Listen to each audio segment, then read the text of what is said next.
jam. Jadi dia benar-benar bisa dipilih.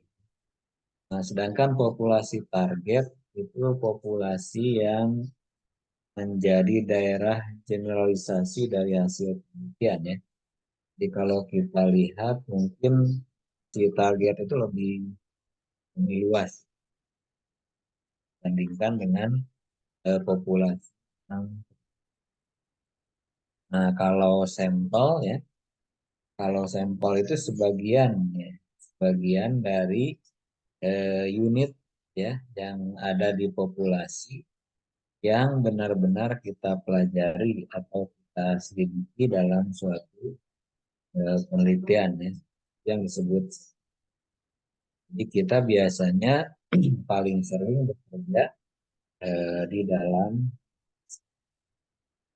Jadi kalau kita bicara populasi ya, maka di sampel itu eh, harus ada karakteristik dari populasi itu harus muncul.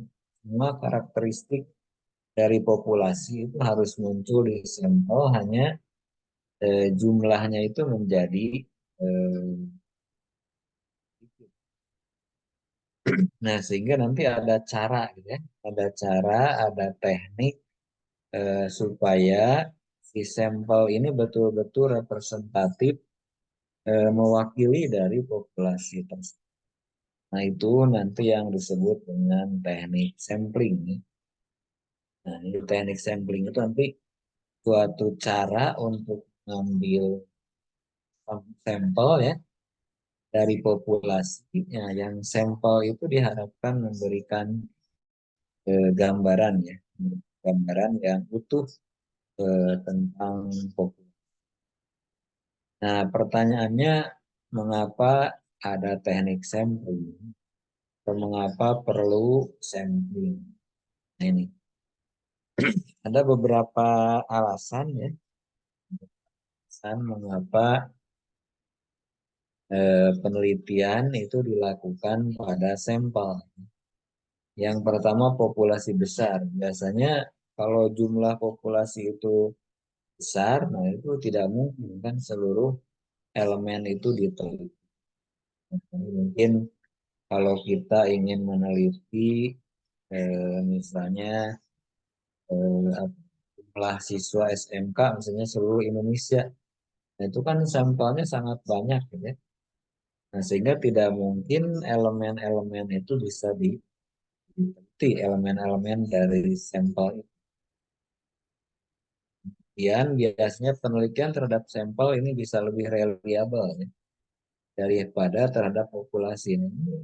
Mengapa ini bisa terjadi? Karena biasanya semakin banyak gitu ya jumlah data yang harus kita cari. Nah, ini biasa menimbulkan kelelahan fisik dan mental gitu ya.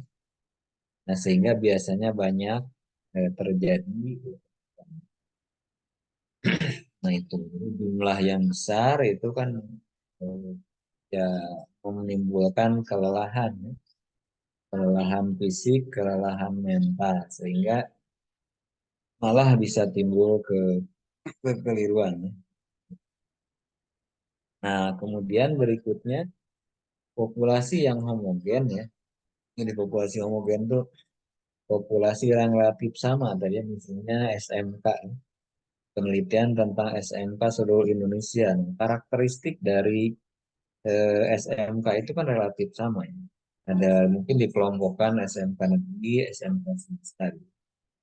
Nah, sehingga penelitian terhadap seluruh elemen dalam populasi itu bisa jadi mubazir gitu ya kalau kita melakukan penelitian terhadap populasi. Nah, mungkin teman-teman lihat misalnya kemarin hasil pemilu ya. Nah, para ahli survei itu dia melakukan quick count. Gitu. Quick count itu kan terhadap populasi gitu. Kan terhadap sampel dari sekian juta TPS mungkin mereka hanya mengambil berapa ribu TPS saja. Nah, berapa ribu TPS itu yang disebut dengan sampel. Nah, hasilnya bisa kita lihat sampai sekarang ya. Nah, itu tidak terlalu jauh ya antara data eh, populasi, data hasil dari populasi ya, yang terhitung cepat misalnya dengan data hasil quick count gitu ya. Nah, artinya populasinya homogen gitu ya, yang mungkin tuh relatif tingkat kebenaran dari apa, pengambilan sampel. Nah, kemudian seringkali gitu ya, seringkali penelitian terhadap populasi itu bisa merusak. Nah, contohnya misalnya pemeriksaan darah, gitu. Nah, darah kita itu kan homogen gitu ya. Nah, darah kita itu homogen. Jadi kalau mau meriksa darah, seluruh darah harus dikeluarkan kan bisa merusak gitu ya. Ya, ini air sungai gitu ya. Air sungai itu kan sangat homogen gitu ya. Kalau semua air sungai diteliti ya itu butuh biaya yang sangat besar. Misalnya meneliti kualitas barang ya, mobil. Kalau semua mobil dicoba kekuatannya ya, itu tidak ada mobil yang baru. Mobilnya bekas semua ya. Kita meneliti kekuatan kualitas barang ya, misalnya kualitas mobil, nah itu cukup dengan menggunakan teknik sampling. Yang lain misalnya mencicipi rasa makanan itu ya, nah, kan tidak mungkin dimakan semua gitu. Kalau dimakan semua ya nggak ada yang dihidangkan gitu ya. Cukup sampel. Nah itu kira-kira beberapa pertimbangan ya apa kita bisa melakukan sampling. Sampling itu tidak apa ya, tidak lebih jelek dari itu. Nah, alasan lain yang sering gitu ya, yang sering kali kita dengar ya, mengapa harus ada sampel ya, biasa keterbatasan waktu, ya, keterbatasan biaya kan ya, keterbatasan dari sumber daya manusia. Itu juga yang mengakibatkan atau memerlukan teknik.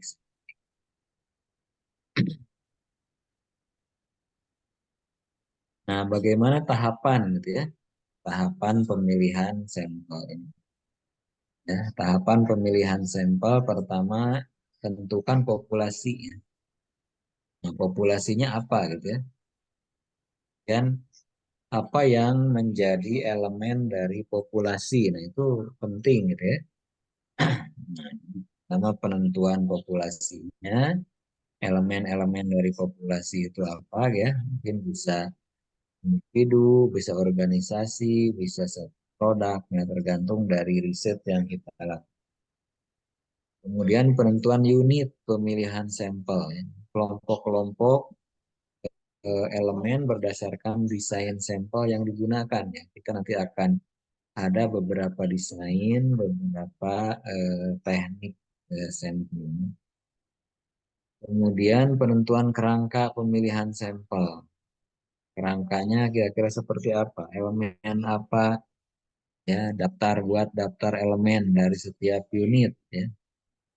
Kemudian desain sampelnya apa gitu ya? Mau eh, probability sampling gitu ya atau non probability sampling. Nah, itu nanti kita lihat jumlahnya berapa ya.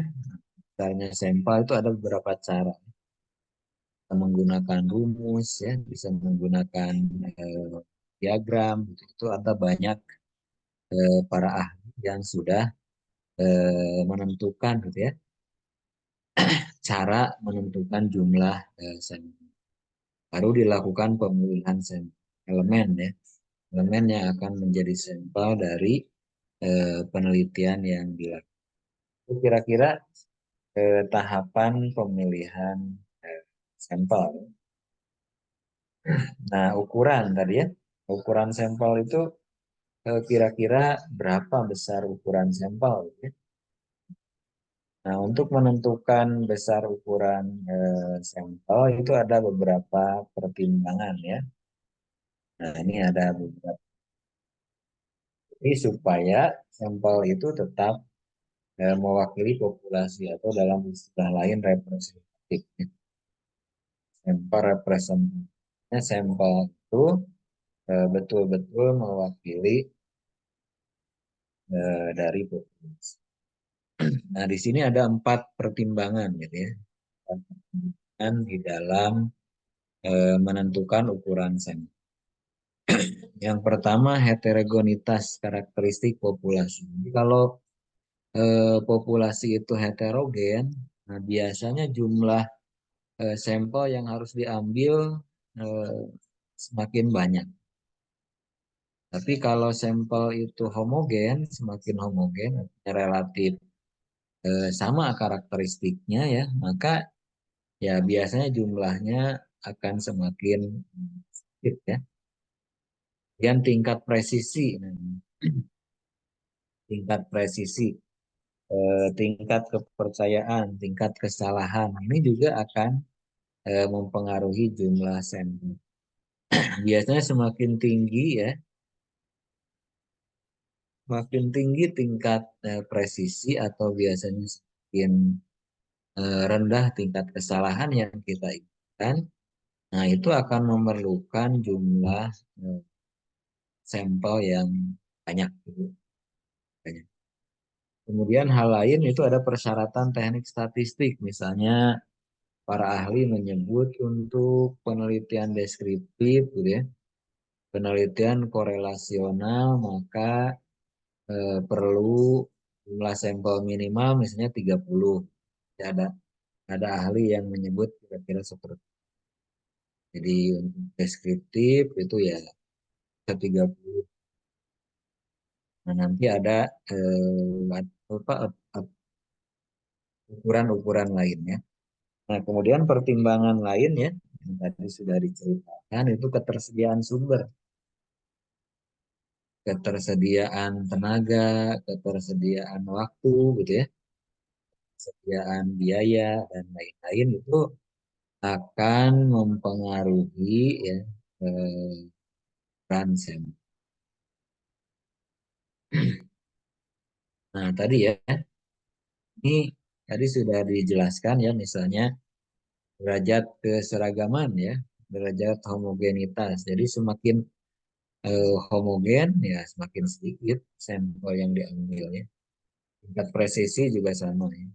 Semakin presisi mungkin besar dan banyaknya variabel juga akan mempengaruhi.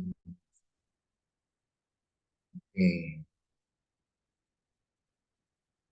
Baik, sampai sini ada pertanyaan dulu silakan. Enggak, kalau ada yang mau ditanyakan dulu. Nah, itu beberapa konsep dasar tentang sampel. Jadi sampel itu merupakan hal penting di dalam satu riset, satu penelitian. Oke, baik, mangga kalau ada yang mau ditanyakan dulu. Oh, ada yang mau, yang belum, ada yang belum paparan? Ada Prof, saya Prof belum Nah, Prof. mangga, Dik dulu, mangga Dik. Ya, boleh Prof izin. Sambil mungkin nanti izin bertanya terkait sampel ini. Tadi disampaikan oleh Prof kan sebetulnya sampel ini ditentukan dari jumlah minimalnya ya Prof ya. Tadi sempat disampaikan ada ahli yang menyebutkan 30 gitu ya, sesuai dengan penelitian yang akan dilakukan. Mungkin seperti itu ya Prof ya.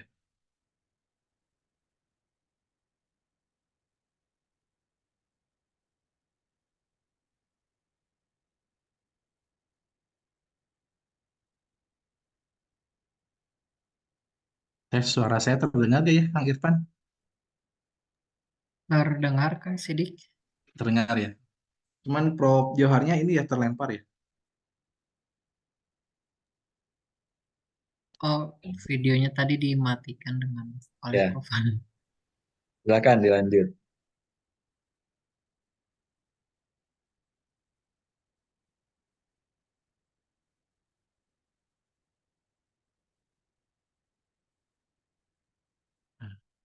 Izin Prof untuk menyampaikan tugas pertama dan tugas kedua kalau tidak salah ini mengenai analisis fungsi statistik dalam jurnal arsitektur. Nah, izin untuk dimulai. Jurnal yang saya ambil kebetulan adalah jurnal yang sempat saya peroleh ketika perkuliahan mata kuliah lain, yaitu pada saat perkuliahan eh, studio perancangan kalau tidak salah, di mana pada saat itu saya sudah mulai eh, diminta untuk mencari referensi jurnal sesuai dengan arah tesis seperti itu. Nah, jurnal yang saya peroleh ini melalui Science Direct ya yang sempat disampaikan oleh Prof. Asep di mana melalui mesin pencarian ini saya bisa mendapatkan jurnal dalam jumlah yang cukup banyak dengan relevansi tema yang sangat terkait dengan rencana tesisnya. Nah, jurnal yang saya ambil ini adalah jurnal yang berasal dari Journal of Environmental Psychology, yaitu sebuah jurnal yang terkemuka di bidang lingkungan dan psikologi yang menerbitkan berbagai karya interdisiplin dari para sarjana di seluruh dunia. JP melayani mereka yang memiliki minat dalam studi ilmiah tentang proses psikologis yang terlibat dalam hubungan timbal balik antara individu dan lingkungan fisik. Nah, ini keterkaitan arsitektur mungkin masuk ke lingkungan fisik di sini. Jadi di jurnal ini ada 4 kategori artikel yang diterima oleh jurnal JEP. Yang pertama adalah terkait keberlanjutan, sustainability, kemudian konservasi, dan climate change. Kemudian yang kedua adalah build setting, natural environment, and restoration, kemudian design and planning. Yang ketiga adalah place attachment, yang keempat adalah spatial cognition and wayfinding. Untuk jurnalnya sendiri, judulnya adalah Bringing Nature into Hospital Architecture, Machine Learning Based EEG Analysis of the Biophilia Effect in Virtual Reality. Seperti yang terlihat di sebelah kanan ini. Dan yang bawah ini adalah halaman jurnalnya ya, Journal of Environmental Psychology. Jadi di jurnal ini disusun oleh Dawon Ju, Da In Kim dan Neon Kim, peneliti merupakan warga negara Korea yang mengangkat judul mengenai membawa alam ke dalam arsitektur rumah sakit dengan penelitian yaitu menganalisis EEG berbasis pembelajaran mesin tentang efek biofilia dalam realitas virtual. Jadi dalam jurnal ini yang diteliti adalah respon neurofisiologis dan perubahan suasana hati menunjukkan manfaat desain biofilik di rumah sakit, kemudian memperlihatkan juga terkait integrasi pembelajaran mesin dan analisis statistik melalui kombinasi penggunaan EEG dan VR sehingga dapat memfasilitasi kemajuan metodologi dalam ilmu lingkungan, kesehatan masyarakat, dan ilmu saraf yang berkaitan dengan lingkungan bangunan. Kemudian aplikasi pembelajaran mesin untuk analisis data EEG ini mengungkapkan bahwa intervensi desain biofilik mengakibatkan perubahan fungsi otak khusus di daerah frontal. Temuan ini menunjukkan bahwa desain biofilik berpotensi menginduksi respons saraf yang terkait dengan emosi dan kenyamanan secara psikologis ya, positif seperti itu. Berikut adalah literatur yang disajikan dalam jurnal. Dalam jurnal ini dijelaskan terkait desain biofilik itu sendiri yang diaplikasikan pada arsitektur rumah sakit, mulai dari pembahasan terkait sejarah lahirnya biofilik, kemudian perkembangan desain biofilik pada berbagai bidang desain, kemudian unsur-unsur desain biofilik, kemudian kontribusi positif penerapan desain biofilik pada arsitektur terhadap kesehatan mental penghuninya. Jadi di bagian literatur ini dijelaskan dengan cukup rinci terkait latar belakang atau background mengenai apa itu desain biofilik itu sendiri. Kemudian yang kedua adalah studi mengenai EEG itu sendiri dengan menggunakan virtual reality. Jadi EEG ini merupakan sebuah pemeriksaan yang bertujuan untuk mempelajari gambaran dari rekaman aktivitas listrik di otak seperti itu. Jadi ini merupakan sebuah alat medis yang bisa melihat respon-respon yang terjadi di otak ketika otak itu mendapatkan stimulus seperti itu. Dan kemudian untuk virtual reality ini sendiri digunakan untuk menghadirkan realitas tertentu yang bisa dirasakan langsung oleh penggunanya, sehingga memberikan aktivitas rangsangan pada otak. Jadi ada dua peralatan yang digunakan di sini. Yang pertama EEG, kemudian yang kedua adalah virtual reality. Jadi virtual reality ini digunakan untuk menampilkan simulasi desain biofilik yang diaplikasikan pada rumah sakit. Jadi rumah sakit yang diteliti itu bukan rumah sakit yang memang benar-benar menerapkan desain biofilik, tapi berupa intervensi desain yang coba dimunculkan, dihadirkan melalui virtual reality seperti itu. Dari studi terbaru menemukan bahwa VR eksperimental pengaturan berhasil menginduksi berbagai kondisi mental saat merekam otak aktivitas menggunakan EEG. Jadi ketika seseorang menggunakan VR ini, respon terhadap visual yang dia lihat itu langsung bisa terdetek oleh EEG. Ini adalah bahan dan metodenya. Terkait bahan, mungkin tadi sudah sempat saya singgung bahwa ada beberapa peralatan yang memang digunakan. Pertama ini adalah EEG, yang kedua adalah VR, yang keduanya dikombinasikan menjadi satu kesatuan seperti itu. Jadi dalam teknis penelitiannya, jadi ada pembagian 3 kelompok untuk menentukan efek dari 3 jenis desain biofilik. Yang pertama yaitu percobaan dasar VR. Jadi diperlihatkan bahwa kondisi ruangan ini diterapkannya di sebuah kamar rawat inap simulasinya. Semuanya dibuat sama. Yang pertama ini dia tidak mengaplikasikan biofilik. Jadi diperlihatkan kondisi ruangannya tidak ada intervensi desain biofiliknya. Kemudian yang kedua adalah untuk melihat menggunakan VR. Jadi VR ini digunakan untuk intervensi desainnya seperti itu. Dan penelitian ini dilakukan terhadap 75 orang partisipan yang dilakukan di daerah Seoul, Korea Selatan, dan dilakukan di antara tanggal 11 sampai 27 April 2022. Jadi mungkin ini adalah sampel tadi ya, Prof ya, atau jumlah orang yang diteliti itu adalah sebanyak 75 partisipan, Ya. seperti itu. Sampelnya. Kemudian ini adalah gambarannya, terlihat di sisi sebelah kanan kiri atas, merupakan gambaran tipikal ruang rawat inap. Ini ruang rawat inap yang memang standar versi Korea. Jadi ruang rawat inap Korea ini kurang lebih seperti ini. Jadi tidak ada intervensi desain apapun. Mungkin bisa terlihat di keterangan stimulus yang satu bahwa si dindingnya memang masih putih, kemudian hanya ada bukaan jendela, ada televisi seperti itu.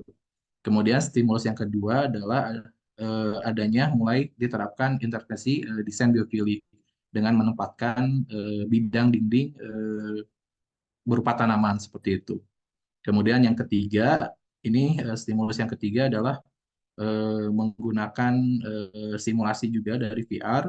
Jadi di sisi depannya di area TV itu disimulasikan merupakan bukaan yang cukup besar sehingga bisa terlihat sisi luar seperti itu, sisi alam seperti itu. Dan stimulus yang keempat adalah penerapan dari stimulus kedua dan stimulus ketiga seperti itu. Nah, ini adalah alat yang digunakan. Yang sisi kiri ini adalah VR-nya itu sendiri. Kemudian yang sebelah kanan ini adalah EEG. Jadi EEG ini adalah alat yang berfungsi untuk merekam aktivitas otak seperti itu. Sementara yang bagian bawah ini adalah teknis untuk pelaksanaan penelitiannya. Jadi ada waktu-waktu yang memang sudah direncanakan oleh peneliti. Seorang partisipan itu akan diberikan pandangan untuk melihat kondisi ruangan yang tanpa ada intervensi desain, kemudian nanti masuk ke stimulus yang sesuai dengan yang sempat tadi disampaikan, ada stimulus 2, 3, dan 4 seperti itu. Kemudian dari situ hasilnya diperoleh seperti itu kurang lebih gambarannya. Nah, ini adalah gambaran kinerja respon penggunaan alat EEG yang ditempelkan di kepala di beberapa titik itu untuk mengetahui kegiatan respon terhadap aktivitas otak yang terjadi di apa partisipan seperti itu. Kemudian ini adalah analisis statistiknya yang digunakan adalah uji T berpasangan untuk mengetahui atau menentukan dampak desain biofilik yang berbeda di setiap ruangan rumah sakit terhadap aktivitas otak dan keadaan emosional. Jadi varied sample t-test ini merupakan uji beda dua sampel berpasangan. Sampel berpasangan merupakan subjek yang sama tapi mengalami perlakuan yang berbeda. Model uji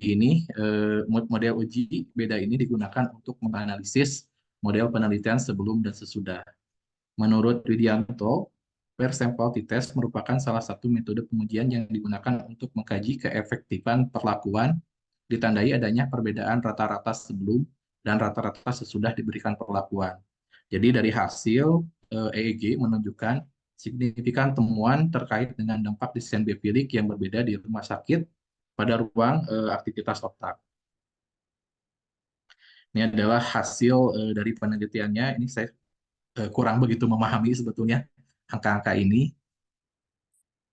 Kemudian ini adalah grafik-grafik yang disampaikan untuk menunjukkan hasil penelitiannya, di mana ada perbandingan antara stimulus 1, stimulus 2, stimulus 3, kemudian diterjemahkan ke dalam sebuah gambaran grafik seperti ini. Ini juga angka-angka hasil penelitiannya, ditunjukkan juga dalam bentuk tabel. Mungkin agak susah juga sebetulnya mempelajari ini maksudnya apa seperti itu, jadi masih belum paham di Prof. Ini beberapa data mungkin terkait hasil penelitiannya.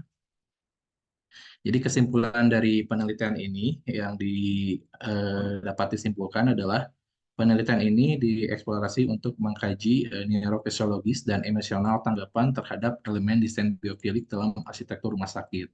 Hasilnya menunjukkan bahwa aplikasi interior biofilik secara langsung atau tidak langsung, seperti dinding tanaman atau alam yang disajikan secara digital, mempengaruhi efek positif pada emosi dan mengurangi keadaan kecemasan. Seperti itu. Dalam situasi global saat ini, di mana waktu yang dihabiskan di dalam ruangan semakin meningkat, temuan ini menunjukkan manfaat biofilia dalam lingkungan binaan dalam kehidupan sehari-hari. Saat merencanakan lingkungan dalam ruangan buatan atau merenovasi bangunan yang ada, arsitek, desainer interior, dan pengembang harus mempertimbangkan penggabungan fitur langsung dan tidak langsung desain biofilik untuk meningkatkan pengaruh kinerja kognitif dan kesejahteraan. Sedikit yang diketahui tentang penerapan VR dan indikator fisiologis berbasis bukti desain biofilik di kamar pasien rumah sakit. Jadi, neurofisiologis analisis dapat digunakan lebih lanjut untuk menggabungkan pengalaman pasien, kamar rumah sakit, dan lingkungan VR dalam evaluasi ruang perahunian. Apalagi jika tidak ada kontak langsung dengan alam, mungkin pengaruh penggunaan tampilan VR atau seni media untuk menciptakan kontak tidak langsung dengan alam diharapkan dapat menunjukkan kemungkinan positif dari efek desain biofilik dalam ruangan interior. Penelitian ini juga menunjukkan efektivitas penggunaan sistem VR yang imersif untuk merepresentasikan secara virtual desain biofilik.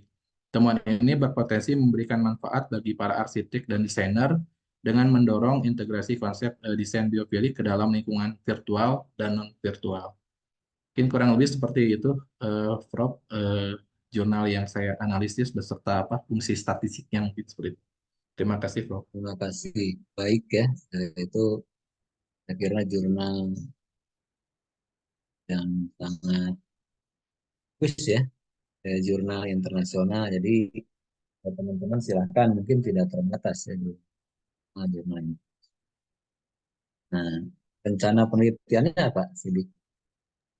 Tentang rumah sakit juga, Prof, sama Hmm, kurang lebih hampir sama dengan tema yang jurnal tadi tentang ya. pengaruh penerapan desain biofilik pada rumah sakit.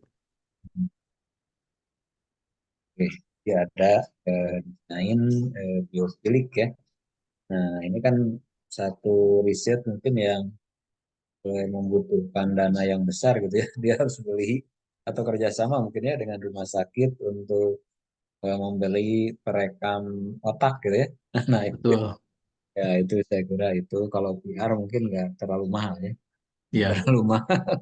Nah, biasanya di kita si dampak itu diukur melalui respon gitu ya. Nah, responnya itu di kita masih respon persepsi gitu ya, apa yang dirasakan. Nah, ini kan ini di Korea itu satu kemajuan yang sangat cepat gitu ya. Jadi si respon emosional itu bisa tertuang, rekam gitu ya. Nah, di dalam satu mesin ini. Tahu di Indonesia sudah ada belum mesinnya? Mungkin bisa lihat-lihat survei ke rumah sakit apakah punya enggak gitu ya, alat untuk merekam itu gitu ya.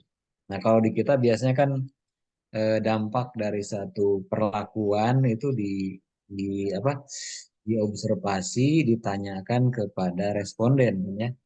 Nah, jadi perasaan yang dialami oleh responden. Nah, kalau ini kan dua-duanya di apa ya? Dua-duanya diukur menggunakan mesin gitu ya. Tadi ditunjukkan menggunakan VR misalnya. Ini berapa lama ini pemakaian VR yang ada desain biopilik? Disebutkan nggak di jurnalnya? Ini kalau lihat dari eh, metode penelitiannya itu durasi yang dibutuhkan untuk satu orang partisipan Ya. ini kurang lebih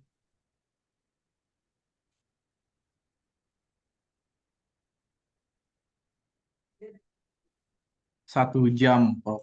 Waduh, 1 jam per itu ya? Satu Betul. jam per responden. Per satu, ya Satu betul, satu responden. satu apa? Ya, ya. Satu responden. Jadi dia Satu orang dalam apa? satu Empat orang. stimulus mungkin ya. Ya, 4 kali mungkin ya. 4 stimulus. Betul. Stimulus satu biasa ya. Stimulus dua tadi kan ada ya, dan stimulus empat itu menggabungkan ya antara stimulus dan ya ya masing-masing 15 menit ya. Nah itu kira-kira eh, bisa dilakukan kalau di kita biasanya ya habis nyoba itu kan terus diberi angket.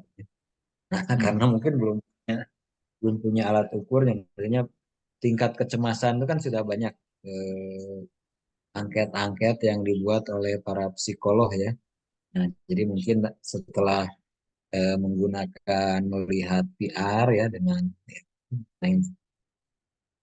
Nah, apakah menurun nggak gitu ya tingkat kecemasannya?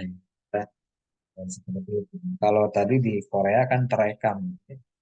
Terekam di otaknya itu kan, otaknya itu. Kalau di kita kan harus ditulis nanti ya, ditulis. Nah, kadang-kadang mungkin ditulis ya sesuai atau tidak ya. Itu mungkin yang mesin tadi merekam si apa si tingkat kecemasan itu terekam gitu ya di dalam mesin gitu ya.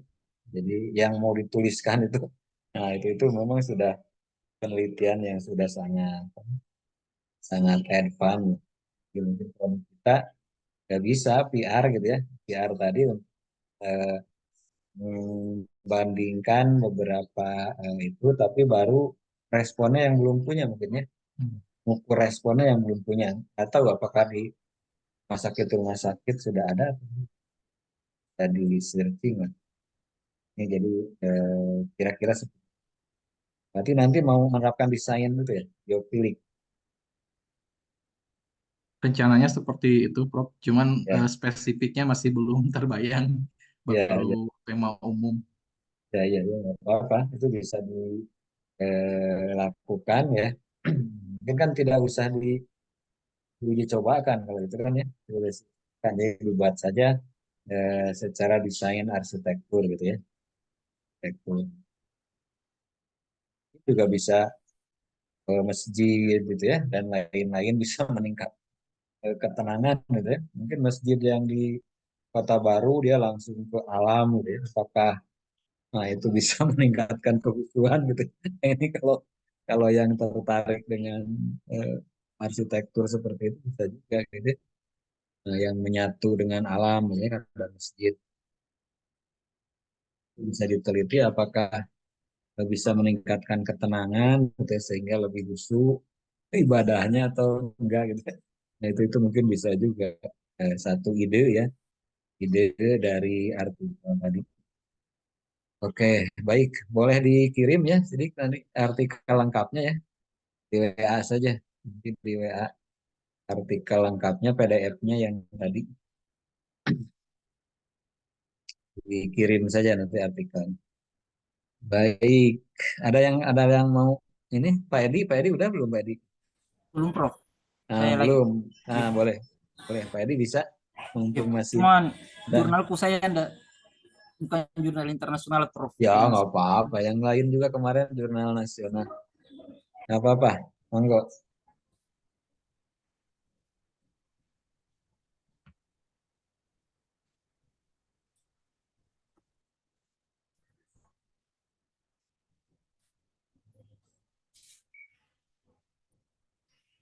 ya. Oke, terima kasih atas kesempatannya. Kali ini saya akan menganalisis terkait masalah jurnal, yaitu kualitas subjektif sekolah ramah anak usia dini. Nah, kebetulan saya dapat jurnal ini dari jurnal UPI juga, Prof, dari jurnal arsitektur sonasi, yang dimana penulisnya itu Indah Susanti, yang dimana judulnya itu kualitas subjektif sekolah ramah anak usia dini di Jawa Barat.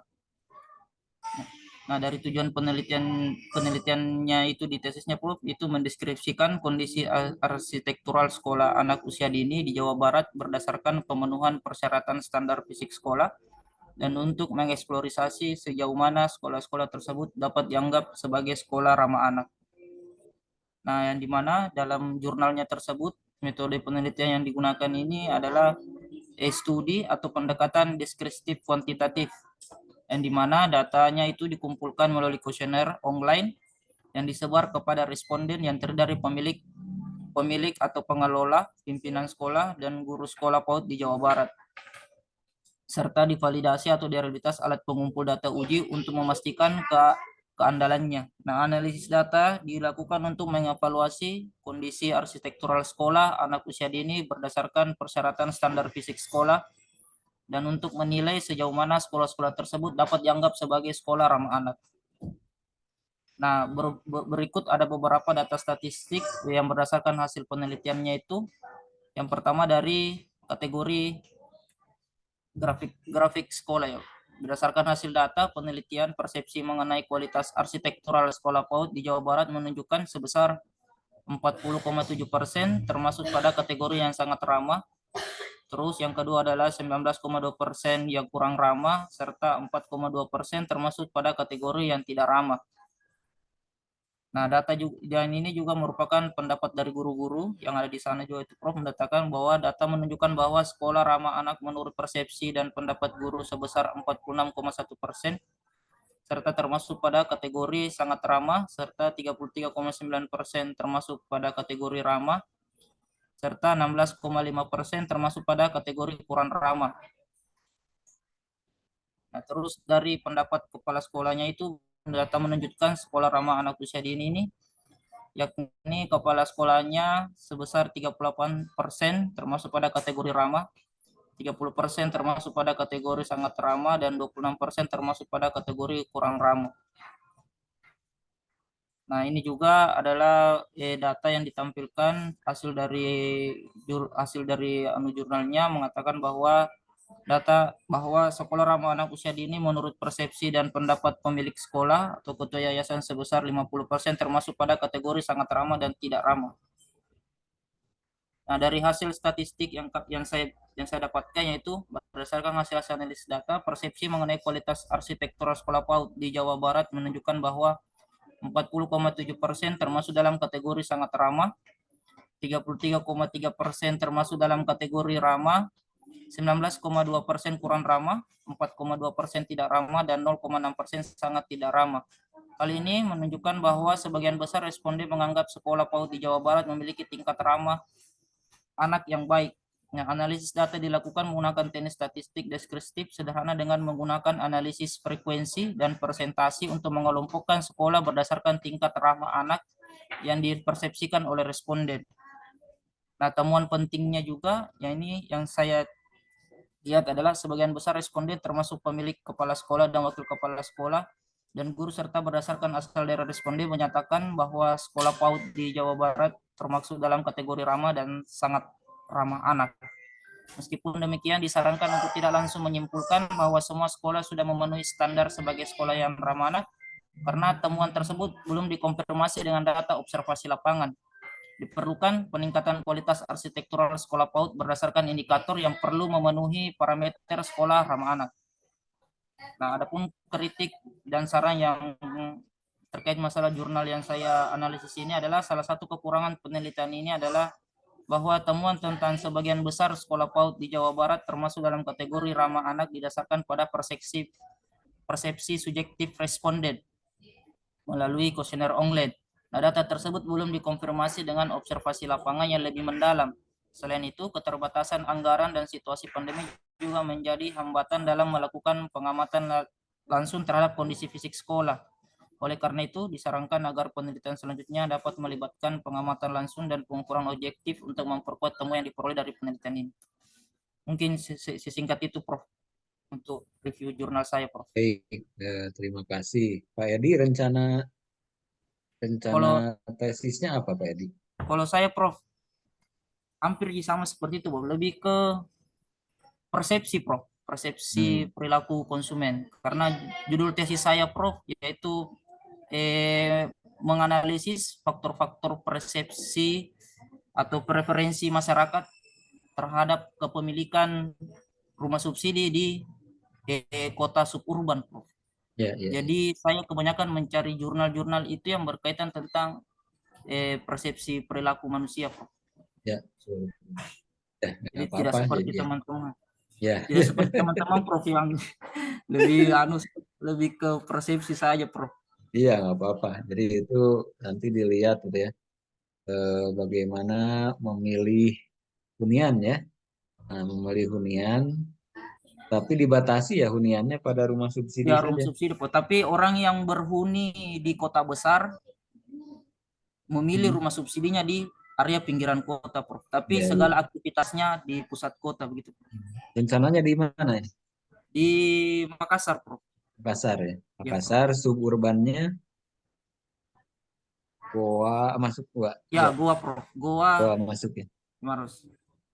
Tetapi Maros. yang saya batasi lagi, Prof, memang ada beberapa kategori rumah subsidi tapi masih dalam wilayah Kota Makassar, tapi dia di bagian pinggiran, Prof. Ya, ya, ya, ya, ya. Jadi satu, mengapa mereka memilih di situ gitu ya. Nah, itu persepsi. Jadi harus diperkuat teori tentang persepsinya ya. Teori tentang persepsi. Pak, memilih di situ ya. Memang di kita baru persepsi gitu ya. Tadi misalnya ya, yang Sidik ungkapkan juga kalau di kita, apakah rasa cemasnya itu menurun nggak gitu setelah melihat itu. Nah, karena di kita baru bisa itu gitu ya. Baru bisa mempersepsi mengapa dia memilih itu. Mungkin kalau di Korea memilih rumah itu bisa bisa diukur gitu, tempelin alat di otaknya gitu ya. Nah, itu. Jadi di kita ya memang masih Pak Edi jangan cemas, itu masih memang tahapannya ya tahap persepsi di riset-riset di kita. Karena di kita belum ada mesin gitu ya yang bisa merekam pikiran gitu ya. Nah, mengapa milih rumah kan harusnya enaknya sih Pak Edi ditempelin ya orang jadi yang subjek ditempelin di kepalanya terus nanti merespon gitu ya. Nah, itu tapi ya kita belum ada ya. Jadi Pak Edi itu sudah bagus untuk melakukan riset. Hanya diperkuat saja teori tentang persepsi, mungkin nanti pemilihan sampelnya ya, Pak Edi pemilihan sampelnya mewakili berbagai strata mungkin ya dari penghasilan dan lain-lain. Bisa menggambarkan dari strata mana saja gitu ya yang memilih mungkin dari sisi pekerjaan gitu ya di mana gitu yang itu menjadi pertimbangan ya di dalam melakukan riset Pak Edi nanti ya teknik sampling teknik sampling kira-kira Baik, mungkin cukup 2 orang dulu ya. Saya lanjutkan dulu lagi. Eh, Nah, tadi mengenai jumlah ya, mengenai jumlah sampel memang tidak ada ketentuan baku gitu ya. Nah, ini hanya berbagai perkiraan saja gitu ya. Ya tadi yang harus 30 orang kalau penelitian deskriptif ya. Nah, tadi kan di Korea itu ya udah 75 gitu ya. Sudah di atas apa yang disarankan. Mungkin penelitinya ya sudah membaca, menghitung berapa jumlah minimal. Nah, ini untuk Pak Edi juga ya kira-kira berapa jumlah sampel. Nah, itu kalau populasinya sudah diketahui ya bisa dihitung. Saya kira dengan menyebarkan angket ya ke penghuni ya, ke penghuni rumah. Nah, juga penting mungkin dari waktu ya, lamanya dia menghuni, nah itu juga harus menjadi pertimbangan di dalam penentuan sampel. Sehingga nanti Pak Edi analisisnya akan lebih kompleks gitu ya, dengan memperhatikan beberapa variabel gitu ya, yang bisa mempengaruhi persepsi pilihan apa tadi rumah subsidi di daerah subulan tadi gitu ya. Teorinya harus diperkuat lagi. Baik, saya lanjutkan dulu ya. Nah, eh, kalau kita perhatikan di sini ada beberapa cara ya, teknik sampling ya, yang bisa kita pakai. Tadi dikelompokkan ada 2 ya secara umum. Ada probability sampling ya, ada non probability sampling. Ini ada. Nah, apa bedanya ya? Probability sampling itu adalah apa pengambilan sampel yang memberikan peluang yang sama ya, pada semua anggota populasi untuk dipilih gitu ya. Nah, itu namanya probability sampling. Hasil dari penelitian bisa dilakukan, estimasikan untuk populasi. Bisa dilakukan generalisasi ya terhadap hasil penelitian. Nah, yang kedua yang non probability ya.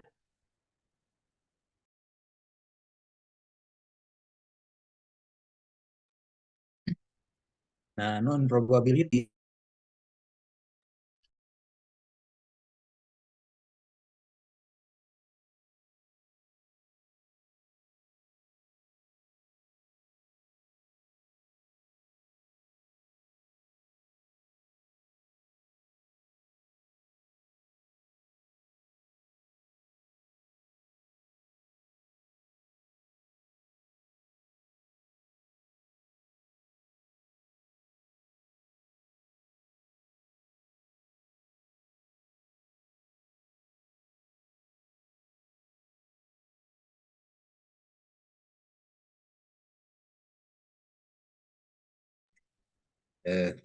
batuk. Oke, non probability. Nah, ini lawan dari probability gitu ya. Jadi setiap anggota populasi itu tidak memiliki peluang yang sama gitu ya, untuk dipilih menjadi data sampel. Sehingga dampaknya nanti hasil penelitian ini tidak bisa dilakukan generalisasi. Kalau penelitian Bapak Ibu itu akan non probability, nah nanti tidak bisa dilakukan generalisasi. Oke, jadi pertama no probability sampling ya. Nah, menentukan probabilitas ya atau kemungkinan setiap unsur dijadikan sampel ini harus direncanakan ya. Nah, yang idealnya peneliti telah eh, memenuhi beberapa persyaratan berikut. Yang pertama, diketahui besarnya populasi induk ya. Populasinya diketahui ya. Misalnya tadi penghuni ya. Nah, penghuni rumah misalnya ya. Penghuni rumah subsidi yang akan diteliti nah oleh Pak Edi itu sebaiknya diketahui jumlah populasinya tadi. populasi induk. Nanti besarnya sampel yang diinginkan itu bisa diteliti. Di setiap unsur dari kelompok memiliki peluang yang sama untuk dijadikan sampel. Tapi bisa bermacam-macam ya, bermacam-macam cara ya. Kemudian teknik sampling secara acak, ini setiap individu dalam populasinya gitu ya, ini memiliki peluang untuk dijadikan sampling. Teknik yang pertama dari probability sampling adalah simple random sampling. Jadi random sederhana ya. Nah, acak secara sederhana. Jadi tetap dengan teknik ini memberikan peluang ya, setiap individu ini memiliki peluang yang sama untuk dijadikan sampel. Nah, ini ada syaratnya ya. Syarat simple random itu bahwa anggota populasi ini harus dianggap homogen ya. Dianggap homogen dari sisi apa itu? Biasanya peneliti bisa menentukan dari sisi apa homogenitasnya. Dari sisi hasilan ya misalnya ya, yang pengguna rumah apa tadi rumah bersubsidi itu kan ditentukan oleh pemerintah. Nah, jadi bisa dianggap homogen dari sisi penghasilan. Cara pengambilan sampelnya bisa melalui undian. Ini sederhana saja gitu ya. Sampling ini bisa memiliki bias terkecil dan generalisasi banyak digunakan di dalam penelitian. Nah, ini prosesnya cukup sederhana ya. Nah, misalnya seperti ini ya. Prosedur simple random sampling kira-kira seperti ini. Pertama menyusun frame gitu ya. Sampling frame. Nah, ini misalnya kalau ada 100 populasi ya kita misalnya memilih ditentukan ya dari hasil apa hasil perhitungan misalnya diperoleh sekian populasi. Nah, bagaimana cara menentukannya tadi secara sederhana itu bisa ditetapkan melalui undian ya. Nah, undian. Kemudian dipilih ya diundi berkali-kali sampai dipenuhi jumlah sampelnya gitu ya. Di berapa jumlah sampel sampai dipenuhi itu terus-terus dilakukan ya. Ini sederhana ya. Jadi kalau 100 ingin diambil sekian ya dipilih nomor 1 keluar. Nah, ternyata misalnya kalau mengikuti frame ini ya kalau ini dari sini 1, 2, 3, 4, 5, 6, 7, 8. Nah, yang keluar ternyata misalnya nomor 8 dari undian. Terus gitu ya. Yang keluar lagi nomor berapa, nomor berapa. Nah, ditandai. Maka dari 100 responden, nah, sekian puluh itu dijadikan sampel berdasarkan hasil undian itu. Ini cara menentukan ya. Ini dengan cara undian. Jadi nomor-nomor ya pada seluruh anggota populasi kita beri nomor. Lalu secara acak dipilih nomor yang sesuai gitu ya. Dengan banyaknya jumlah sampel. Tadi sudah saya ada dua cara ya, ada pengambilan sampel tanpa pengembalian ya, yang berarti sampel yang pernah terpilih tidak akan dipilih lagi, akan menghasilkan nilai probabilitas yang tidak aman. Pengambilan sampel dengan pengembalian, berarti sampel yang pernah terpilih dimasukkan lagi supaya apa? Supaya jumlah jumlah yang diundinya itu menjadi tetap. Nah, kalau sudah keluar masukkan lagi gitu ya. Kira-kira seperti ini. Ini terkait dengan probabilitas saja gitu. Sebenarnya kalau lama-lama kan kalau cara yang pertama ini lama-lama akan berkurang gitu ya. Kalau berkurang kan jadi probabilitasnya berbeda. Beda dengan yang kedua dengan teknik pengembalian. Setelah dikembalikan kalau 100 ya tetap 100 kan yang ada di kocokan itu gitu ya. Nah, kira-kira Bisa juga menggunakan tabel bilangan random. Jadi menentukannya itu banyak cara ya. Jadi pelajari ya. Tabel bilangan random. Bilangan random itu kalau jumlah populasinya 10, maka diberi nomor unitnya dari 0 sampai 09. Kalau 100 misalnya diberi dari 0 sampai 99. Kalau 1000 terus. Itu kira-kira tergantung dari unit. Bisa dilihat dilakukan dengan menggunakan bilangan.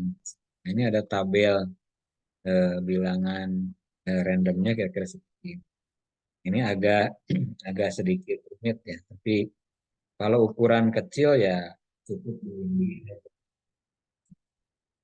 Oke, nah ini yang kedua, stratifikasi ya, stratifikasi random sampling. Jadi random yang berjenjang gitu ya, yang berstrata ini.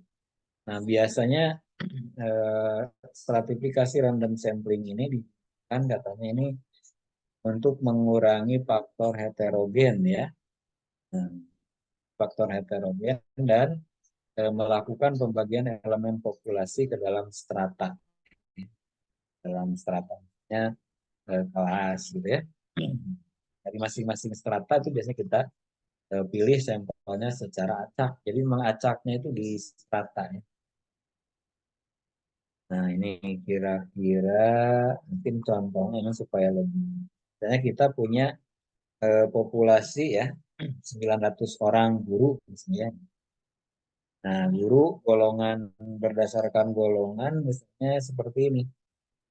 300 dari golongan 2, 300 dari golongan 3, 300 dari golongan 4. Nah, ini yang disebut dengan strata ya.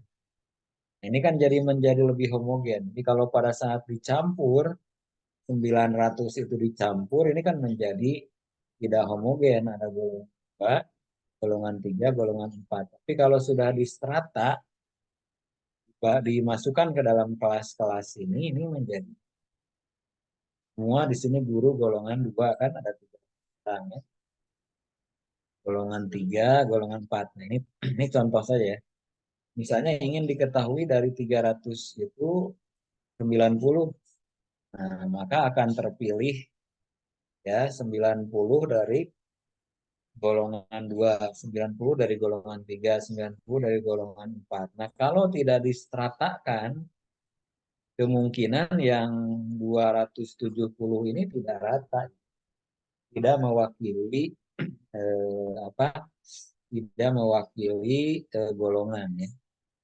Nah, mungkin tadi ya yang Pak Edi bisa di strata, misalnya stratanya di daerah masih di Kota Makassar tapi di pinggiran gitu ya. Kemudian yang di luar Kota Makassar misalnya itu bisa dijadikan strata gitu. Ya, sampel dari yang pinggiran Makassar dengan yang di Goa gitu ya, dengan yang di Kos misalnya itu terpilih bisa dibuat strata ya golongan ya golongan ada golongan yang di rumah yang di Makassar ya Makassar pinggiran ada yang di Goa misalnya ya yang tadi yang di Maros itu kira-kira kalau dibandingkan bisa seperti. Nah, jadi harus mewakili nanti mewakili strata gitu ya. Jadi strata kalau 3 seperti ini. Kalau 4 ya kan. Oke, kalau 5 dan seterusnya. Nah, maka penentuannya kira-kira seperti ini. Ini contoh ya. Ini contoh penentuan stratifikasi. Nah, di sini kita punya ya ini ya populasi ada 400 anggota populasi yang ada memiliki strata tingkatan karakteristik tersebut. Misalnya ini warga masyarakat lah ya. Misalnya SD 150 gitu ya. P ini SMA sarjana totalnya ada 400. Nah, kita ingin misalnya ya, hanya 50 yang dijadikan sampel. Nah, maka harus yang 50 ini harus mewakili keempat tingkatan ini. Ya, kira-kira cara menentukan sampelnya seperti 150 dibagi 400 kan ya, 37,5% dan seterusnya. Sehingga ini jumlah sampelnya itu yang SD karena banyak ya harus. Nah, kalau datanya kira-kira normal seperti ini. Nanti ada jenis data tertentu yang tidak perlu stratifikasi full gitu ya. Nah, tidak full stratifikasi, tapi misalnya bisa dengan cara-cara yang lain ya, cara yang lain. Oke, nah jadi ini kan terlihat ya, lihat ada wakil dari masing-masing berdasarkan jumlahnya. Kalau misalnya ini diketahui, diusahakan anggota populasi itu diketahui supaya kita nanti menentukan sampelnya lebih jelas ya, jelas seperti ini. Oke, nah itu yang kedua ya. Yang ketiga proporsional ya. Proporsional stratifikasi random sampling ya. Kalau tadi strata saja ya, stratifikasi ini ada proporsional ya. Stratifikasi random sampling. Nah, teknik sampling ini dari anggota populasi secara acak dan berstrata ya. Nah, berstrata berjenjang secara profesional.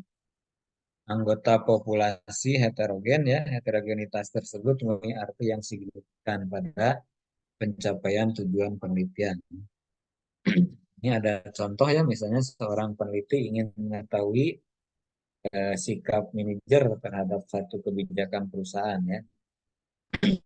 Dia menduga bahwa manajer tingkat atas cenderung positif sikapnya terhadap perusahaan tadi. Agar dapat menguji maka dilakukan penelitian ya dengan stratifikasi ke atas, menengah, dan nah itu kira-kira penelitian. Nah kemudian di proporsional stratifikasi kalau eh, bagaimana kalau kurang proporsional ya? Ini kalau proporsional seperti ini ya lebih enak ya. Kalau tidak proporsional bagaimana gitu ya? Misalnya gitu ya, misalnya kita ingin melakukan penelitian ya terhadap guru di satu kecamatan. Ini di Kecamatan Ciampea ya. Satu orang lulusan S3, 4 orang lulusan S2, 178 S1 dan 156 ya. Dan nah, maka pengambilannya ya S3 harus ada wakilnya gitu ya. Kalau mengikuti strata begini, ya yang S3 karena satu orang sangat kecil kemungkinan tidak jadi sampel ya.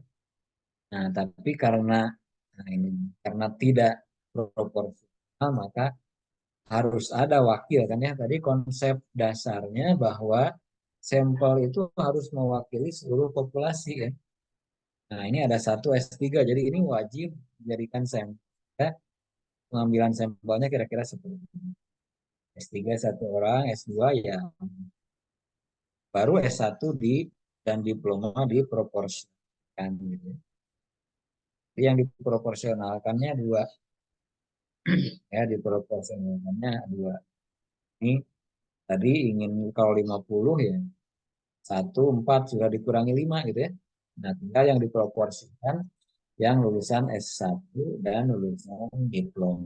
Nah, lulusan S3 dan S2 ini harus diambil sebagai keterwakilan itu harus dipegang. Ya. Ini contoh yang disproporsional ya. Nah, ini misalnya anggota populasinya seperti ini. SD, SMP, SMA ya. Nah, ini sarjana. Sarjana 3 ya. Nah, kalau menggunakan sampel proporsional ya, maka yang sarjana itu tidak ada 0,75 ya kali. Nah, ini jadi tidak ada wakil. Nah, sehingga kita ubah ini tetap 50 ya. Nah, maka ini tetap Yang sarjananya tetap kita ambil jadi pengurang nanti ya. Yang ini tadinya 19, 16, 15 masing dikurangi 1 dimasukkan ke yang sarjana. Tetap harus ada 3. Jadi nggak boleh seperti ini. Ini jadi 0 itu nggak boleh. Ini harus tetap ada wakil ya. Oke. Berikutnya ada yang dimaksud dengan cluster sampling. Kalau cluster elemen-elemennya dibagi ke dalam kelas ya. Nah, mungkin gampangnya di sekolah ada SD ada 6 kelas gitu ya. Kelas dari 6 kelas itu ya harus diambil harus ada wakilnya gitu ya. Jadi kalau sebelah kiri ini ada A, B, C, D, E, F ya, maka di sini harus ada walaupun menjadi lebih tidak boleh ada yang kosong. Nah, maka caranya itu menggunakan cluster sampling. Kelasnya dibagi ke dalam kelas. Ini kelasnya mungkin bisa kecamatan, gitu ya, bisa kelurahan dan lain-lain itu silahkan nanti tergantung pada kasusnya. Ya. Ini cluster sampling ya, jika objek yang ditelitinya luas, ini perkembangannya populasi biasanya dalam bentuk gugus atau kelompok-kelompok itu anggota gugus ini mungkin tidak homogen. Misalnya diambil populasi ini seluruh SD di Kota Bandung, maka pengambilan sampelnya dibagi menjadi wilayah ya. Yang orang Bandung ini paham ada 6 wilayah kan di Kota Bandung ya.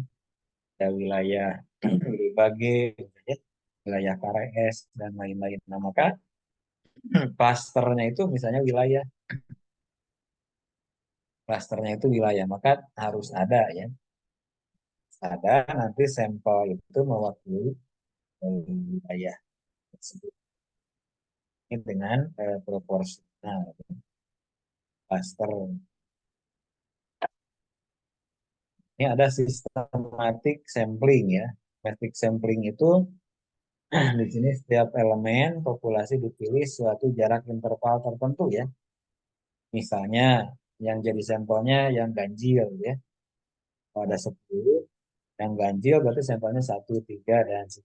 Boleh ya. Nah, ini biasanya supaya kita punya ini, kita harus punya daftar ya. Daftar semua anggota populasi. Ini kira-kira sampel mati itu big sampling ya.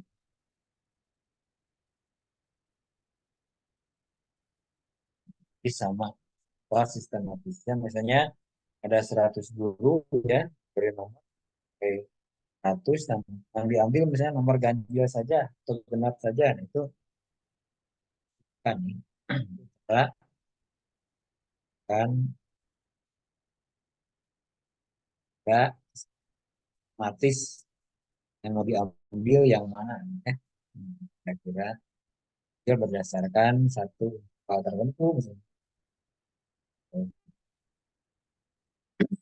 Nah, baik sampai sini silakan kalau ada yang ditanyakan dulu untuk probability ya.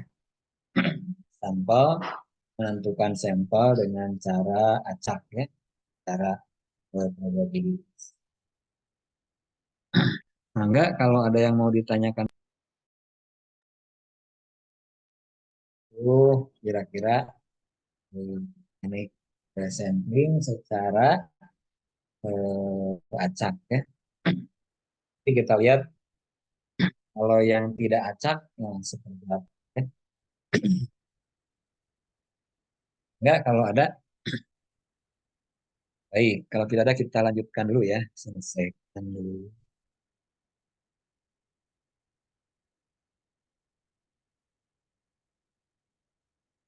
Ya, oke kita non probability ya. Kalau tadi semua teknik itu adalah teknik probability ya. Nah, non probability itu adalah setiap elemen dalam populasi belum tentu gitu ya. Ini belum tentu mempunyai kesempatan yang sama untuk diseleksi sebagai sampel. Ini kelemahannya ya. Jadi tidak memberi peluang ya, tidak memberi peluang terhadap keterpilihannya individu gitu ya atau objek itu menjadi sampel. Nah, jadi karena ditentukan nanti ya, karena ditentukan. Di non probabilitas biasanya dirancang ya dengan pertimbangan-pertimbangan. Nah, tadi ini kelemahannya tidak ada kontrol ya terhadap investigator bias dalam pemilihan. Nah, ini salah satu kelemahan dari non probability masih bisa dilakukan. Nah, yang pertama ada sampling kuota ya. Nah, masuk non probability sampling. Nah, sampling kuota ini kira-kira apa teknik sampling yang memiliki ciri-ciri tertentu sampai jumlah sampai ya. Biasanya kan suka ya sering sering kita apa ya, ada kegiatan gitu ya diedarkan misalnya Google Form. Nah, misalnya 100 orang ya. Nah, berarti 100 orang pertama, nah itu yang boleh mengikuti satu kegiatan. Nah, itu namanya sampel kuota. Misalnya sampel dari 1.000 guru ya. Ada 1.000 guru PNS misalnya ya. Nah, yang dibutuhkan 100 ya untuk mengisi kuesioner Anda. Maka pengambilan sampelnya ya memilih sampel bebas ya, dengan karakteristik yang telah ditentukan oleh peneliti sampai terpenuhi ya. Ya kalau sudah 100 berarti itu namanya sampel kuota. Nah, kemudian ada sampling eksidental. Sampling eksidental ini adalah teknik sampling berdasarkan spontanitas. Artinya siapa saja yang secara tidak sengaja mungkin bertemu dengan peneliti maka orang itu dijadikan sampel. Nah ini kira-kira seperti ini. Misalnya peneliti ingin mengetahui minat siswa untuk mengunjungi perpustakaan ya. Nah maka pengambilan sampel secara aksidental itu ya diberikan saja angket kepada siapa? Kepada pengunjung perpustakaan ya. Tidak dipilih, tidak diacak ya. Itu ya yang ada aja dikasih. Ya, sampel aksiden. Ini yang banyak dilakukan ya oleh siswa itu purposif. Purposif itu pertimbangan tertentu berdasarkan pada karakteristik pada pertimbangan tertentu. Misalnya ingin meneliti tentang model pembelajaran aktif. Siapa sampelnya gitu ya? Oh yang kira-kira tahu situ ada guru, ada wakil kepala sekolah, urusan kurikulum misalnya. Nah itu jadi yang purposifnya pertimbangannya adalah orang yang paham gitu ya. Nah, orang yang paham tentang pembelajaran aktif misalnya. Nah, dari teman-teman nanti misalnya ingin menilai desain satu bangunan ya. Nah, desain satu bangunan tadi misalnya yang disampaikan Pak Edi ya. Nah, apakah kepala sekolah gitu ya paham nggak tentang eh, misalnya arsitektur ramah anak gitu ya. Itu harus jadi pertimbangan. Harus jadi pertimbangan. Misalnya mungkin seorang lulusan arsitektur ya akan paham. Ya. Lulusan apa akan. Nah, pertimbangan-pertimbangan itu yang harus diperhatikan ya di berfungsi sampling jenuh ya. Sampling jenuh itu semua anggota populasi digunakan sebagai sampel ya. Misalnya, nah ini ya, jadi jika kurang dari 30 katanya ya. Nah, ini maka dijadikan semuanya sebagai sampel. Ini ancer-ancer gitu ya. Ada yang menyebut angka 30 minimal sampel. Maka kalau ada 28 ya, Misalnya yang peserta pertukaran pelajar ini sebagai contoh, maka kalau ada 28 ya semuanya gitu. Malah di beberapa penelitian kalau ya di bawah 100 ya semuanya aja katanya dijadikan. Ini tergantung nanti dari landasan teori yang di sampel jenuh itu adalah seluruh populasi itu dijadikan sampel. Nah, kemudian snowball ya, bola salju ya. Bola salju itu ya sampelnya dari yang sedikit ya, ini. Jadi dari misalnya kita punya satu sampel ya, dan sampel satu minta sampel A minta ke B, minta ke C, C minta lagi gitu ya, dan seterusnya sehingga nanti akan banyak. Ini seperti MLM mungkin ya kalau sekarang. Nah itu jadi snowball sampling itu kira-kira seperti ini. Jadi dari satu ya itu menjadi banyak. Itu namanya snowball sampling. Nah, bagaimana menentukan jumlah? Ini ada pedoman saja gitu ya. Pedoman menentukan jumlah. Itu ada yang disebut dengan rumus Slovin ya. Nah, N itu adalah besar sampel, N besarnya jumlah populasi. Nah, Slovin itu berdasarkan jumlah populasi itu bisa ditentukan sampelnya berdasarkan tingkat kesalahannya ya. Ada kesalahan 0,05 gitu ya. Ada kesalahannya 0,1 itu akan berbeda nanti jumlah. Tadi coba ya. Ada juga interval penaksiran ya. Ini cara lain. Ini nanti bisa dilihat ya. Ini menaksir parameter. Nah, yang paling di ini juga ada pendekatan Isaac dan Michael ya. Dan ada penaksiran proporsi. Nah, ini sampel ideal ya. Ini mungkin sebagai ancer-ancer, sebagai ancer-ancer ada sampel ideal dari Guy gitu ya. Ukuran sampel yang dapat diterima misalnya ini. Penelitian deskriptif sampel minimal 10% dari populasi ya. Nah, untuk populasi yang sangat kecil ini minimal 20%. Kalau teman-teman punya sampel besar ya penelitian korelasi ini minimal 3 Y ya. Untuk penelitian ex post facto, penelitian komparatif itu minimal 15% per kelompok. Kalau ada 2 kelompok ya tetap harus eksperimen juga sama minimal 15 subjek per. Ini kira-kira gambaran umum ya, gambaran umum dari teknik. Oke, ini kira-kira minggu depan kita akan belajar tentang konsep dasar pengujian. Silakan teman-teman buat ringkasan konsep dasar dan tesis. Ya, nanti kita belajar tentang. Nah itu saya kira teman-teman ya kalau ada pertanyaan silakan. Ya jadi secara cepat kita bisa cepat.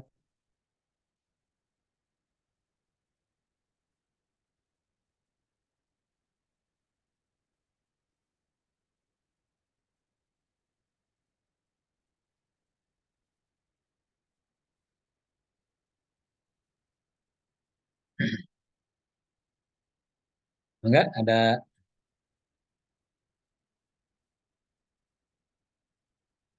pertanyaan? Oke, kalau tidak ada mungkin belum ditutup di screenshot dulu Kang Irfan. Nah, enggak. Baik, mohon izin Prof. Ya, Mohon izin maka rekan-rekan jika berkenan bisa dibuka kameranya untuk pengambilan screenshot.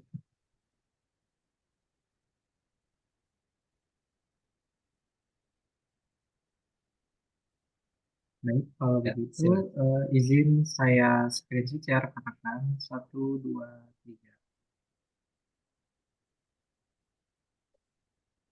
Baik, oh, sudah selesai, Prof. Terima kasih atas materi yang telah Ya, baik. dipaparkan hari ini. Terima kasih. Ya, terima kasih teman-teman. Kita ketemu minggu depan. Semua sudah paparan belum? Nah, kalau yang belum minggu depan sambil selang-seling ya. Baik, Prof. Pak Sidik, mohon dikirim itu ya, yang tadi Oh file ya, PDF-nya yang tadi yang lengkap. oh, Jadi menarik mungkin untuk bisa di apa ya, diadopsi untuk yang pendidikan apakah bisa enggak gitu ya, baik, baik, jurnalnya. Terima kasih baik, Prof. pada teman-teman semua. Kita akhiri pertemuan ini dengan sama-sama membaca hamdalah. Alhamdulillahirabbil Alhamdulillah. alamin. Assalamualaikum warahmatullahi wabarakatuh. Mangga Waalaikumsalam izin. warahmatullahi wabarakatuh. Nuhun, Prof.